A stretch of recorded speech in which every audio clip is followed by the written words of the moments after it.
11. It was hard. It really was. It really was. Anyway, today on the show, we're having a special edition of one of our most requested segments, one of our a fan favorite among everyone, yeah. a favorite in the room. It's Super Bowl Sunday. The FFFL's back. No. That I don't think. Long it would I don't take know you that to bring that back. I don't know. Yeah, I don't know how much of a favorite we can call that one. I'm doing what I can. Leave me alone. No, we've got a special edition of Limit Breaking Music because joining us today, we've got Benjamin Antony James. You've heard his music featured on Limit Breaking Music almost every single time we do Limit Breaking Music. And Benjamin was kind enough to give us a couple of minutes a few weeks ago. So here's our interview with Benjamin Antony James.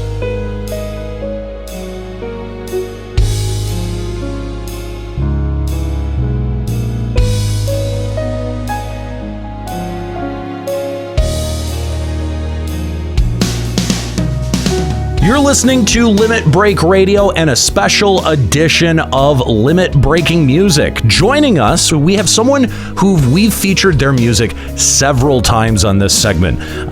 Today, we have with us Benjamin Antony James. What's going on, Benjamin? How you doing? You all right? Very well. Thanks for joining us here today. And we're super excited because I think out of any of the FF14 cover artists or remixers, we've probably featured your tracks the most here on Limit Break Radio. So we're super excited that you're able to give us a couple of minutes today. Yeah, no worries. Thanks for featuring me so much. That means a lot to me.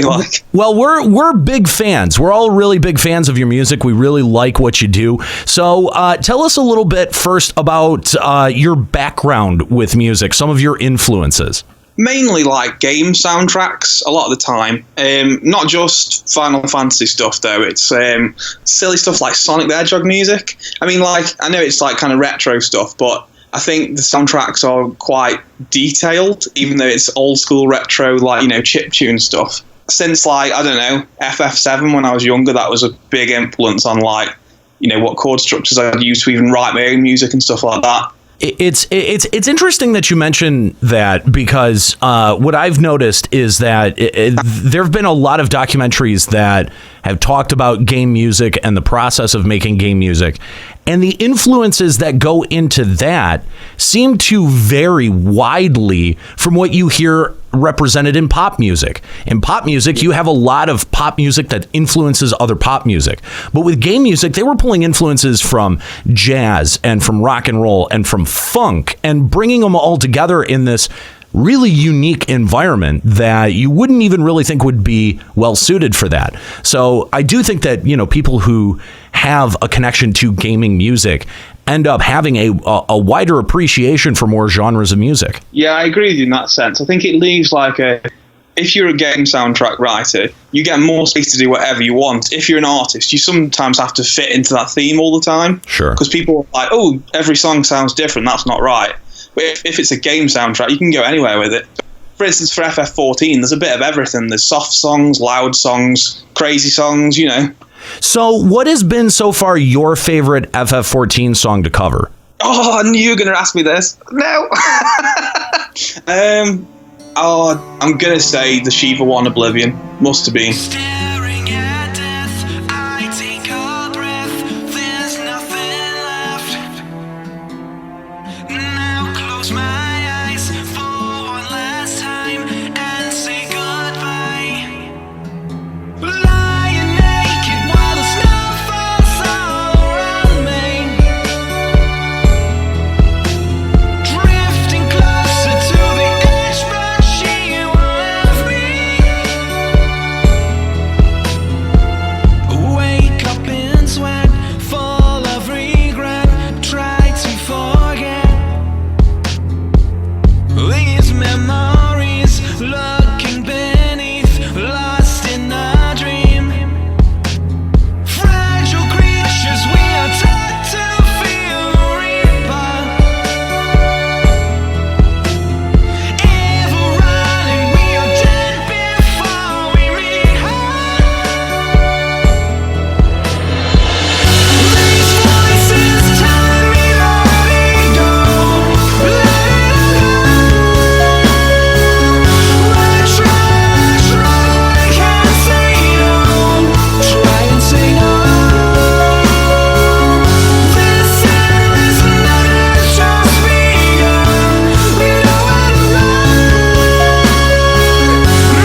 I know that that got a big reaction, but one of my favorites of yours was your version of On Windy Meadows. Yeah, that was, I don't know why I did that. It was quite a random one. I just really liked the melody of it and it came from.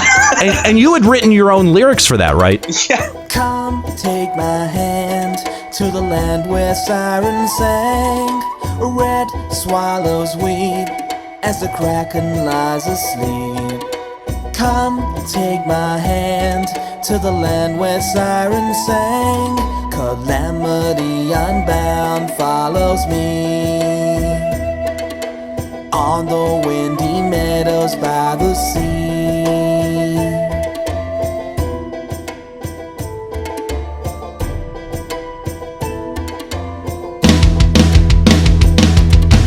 Come take my hand and obey the Lord of Crags. Red swallows sleep by the blue ocean sea. Come take my hand to the land where sirens sang. Calamity unbound follows me on the windy meadows by the sea. Now the moon is overhead, shining diamond red, growing larger every day now. Highland still beckons me on those meadows by the sea. Skies will burn so bright tonight, my love.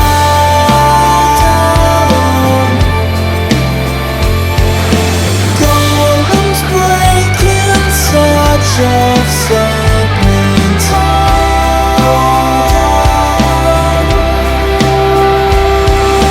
Flying dragons sentence you to death.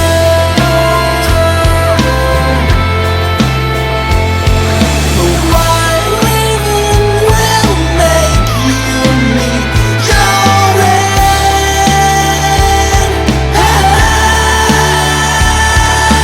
Come take my hand to the land where sirens sang. Red swallows weep as the kraken lies asleep. Come take my hand to the land where sirens sang on the windy meadows by the sea. On the windy meadows by the sea. I quite like that cover. That's one of my favorites because it's one of the more unique takes on game music in general that I've heard. And yeah, I just thought it was incredibly inventive. So what about game soundtracks has attracted you as a musician specifically? Let's say, obviously, Final Fantasy VII. I know everyone seems to like Final Fantasy VII, but it is a good soundtrack. I mean, it's got its moments where it's quite, I would say, depressive, but it sets the tone really well. Other soundtracks. Obviously FF14. I can't really moan about that. I'm trying to think now. You put me on the spot, and there's so many. Like I don't know. I draw influence from whatever I come across. And you had mentioned Sonic earlier. That's, I think, one that really jumps out as a classic. That's sort of like a classic in terms of like the video game soundtrack canon.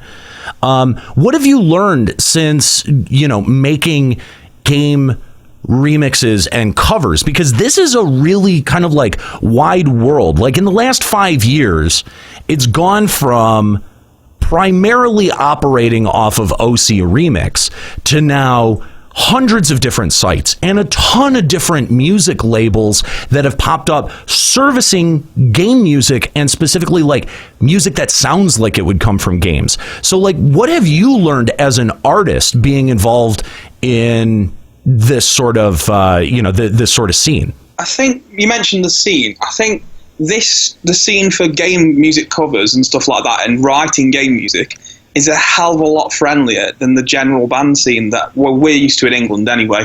Like, I think people appreciate each other's covers more. They put the time in to listen to them. I don't know if it's because people are more familiarised with the actual music already, and they think, oh, what twist did they put on this version and stuff like that. Absolutely. And I do think that that's one of the things that drives me personally to keep checking out game music is, I want to hear what's that take. Like, I almost kind of want to hear it done 100 different ways, because it's so, like, that theme means so much to me that having it interpreted as symphonic metal comes off far differently than it is interpreted even as like a jazz take. So, and they have intrinsically different value to them too. And I think that that's one of the coolest things about game music is that it's a whole bunch of people recontextualizing music that we've all grown up with. And that to me is one of the coolest things. You had mentioned that the scene is a whole lot friendlier. Who have you been involved with that's been really supportive, or that you would love to have other people know about? Well, I had a discussion with another FF covers person, Matt Foss, the piano arranger, because I had a lot of trouble trying to put out the covers originally for sale, well, so people could actually get them on Spotify. And initially Square didn't really like that, and then I think the independent label pushed it out to them, and then they were fine with it. But I got a lot of help off Matt Foss, like what to do and where to go with it and stuff like that. Nice, that's fantastic. Talking about the future, Ben, do you have any projects in the work, any remixes in the works that we might hear coming up here? I've started 2 FF ones. Ooh. Is there any way that I could muscle which theme? Like, just, you don't have to tell us both, but if you could tell us one. There's a funny story, and I don't think a lot of people are going to be happy with this. Ooh. Really. There's been a certain theme that people have been requesting from me for the last, 5-6 months probably, since a certain patch came out. And I'm trying my best to do a Revenge of the Horde cover. Ooh. But it's proved to be a bit of a challenge. Like the Ravana one was a challenge. The song's already massive sounding. You can't really add much more to it as it is.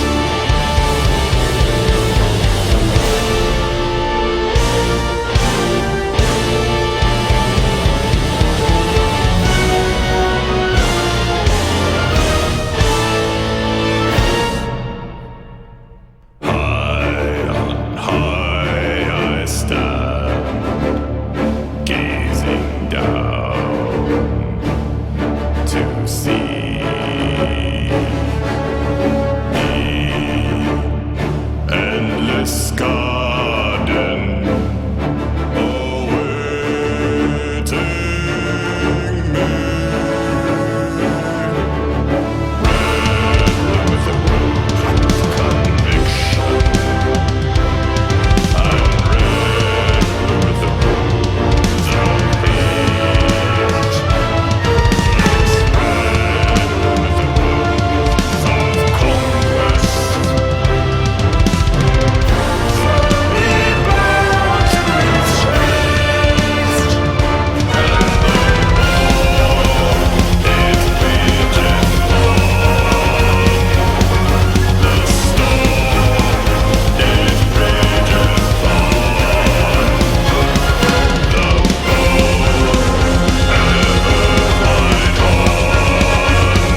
we're going to say maybe on that one. But I am actually starting to work on a full original song of Equilibrium, the Sophia theme. Oh, man. I know that that's going to excite some people in the audience. I know that that's excited some of the hosts in the studio.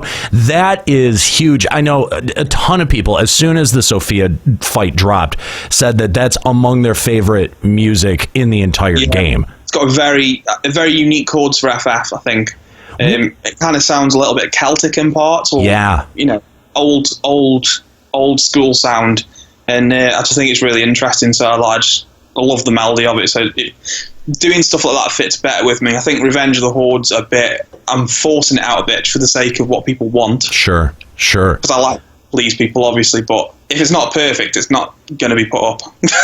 So when you make music, of course, budget is a big limiting factor. If you could do one song from FF14 that maybe you can't do because your vision for it is too big, but money is no object, you can do any song from FF14, what would you do?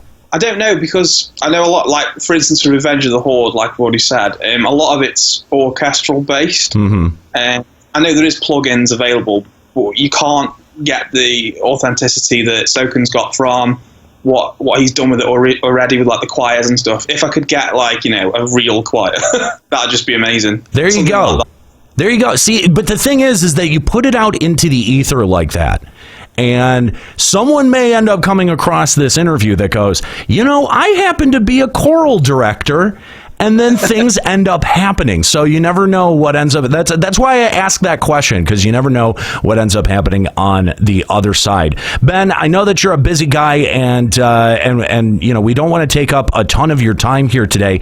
I just got a few more questions before you go.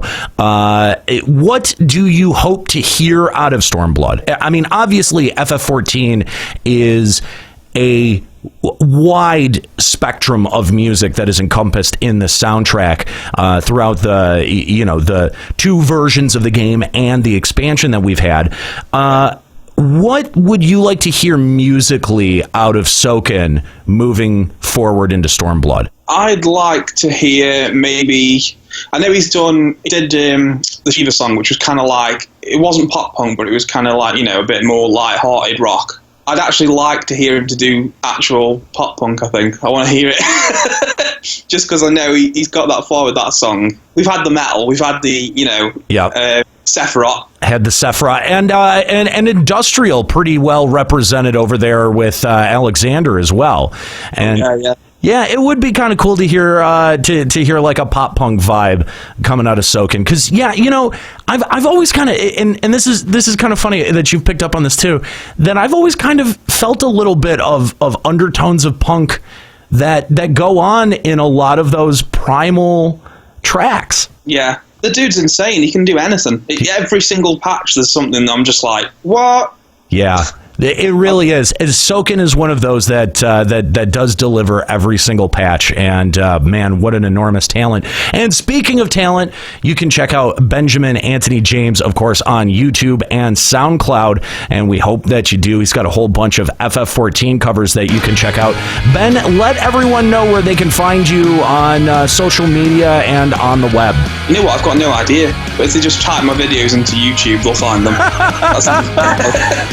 Benjamin Antony James, the infamous FF14 cover artist and remixer. Thank you so much for your time here on Limit Breaking Music. Yeah, no worries. Thanks for having me. Children of the land, do you hear the echoes of truth that once rang clear?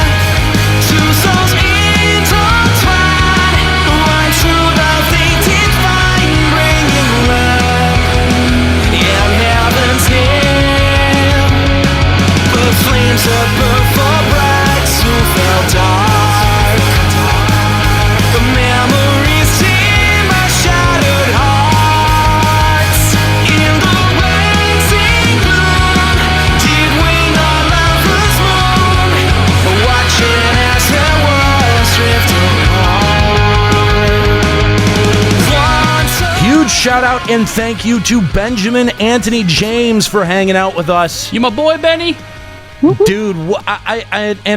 I had wondered if I should insert large sections of his music, because usually what you do in interviews like that is it's just a quick hit of music after, and or really and you move quiet underneath the words. Right, yeah. And I figured, you know what? No, this is a Limit Breaking Music segment. Yeah. This is a special edition of Limit Breaking Music, and so if he was kind enough to come on and give us the time to for that awesome interview, that we should actually feature the songs in, not all of them were in their entirety, but most of them were. But by the way, if you want to find him on social media, facebook.com/Benjamin Antony James, and you can also find him on YouTube, youtube.com/user/deadstar666777, or you can do like he suggested and just type his name into YouTube or SoundCloud or wherever, and find him. Again, that's Benjamin Antony James, responsible for some of the coolest FF14 remix music and covers that we've ever had the pleasure of featuring on the show. Thank you so much for coming on and hanging out with us today, Ben. And if you only caught a portion of that interview, check back at our website, limitbreakradio.com, on Tuesdays when this podcast is released.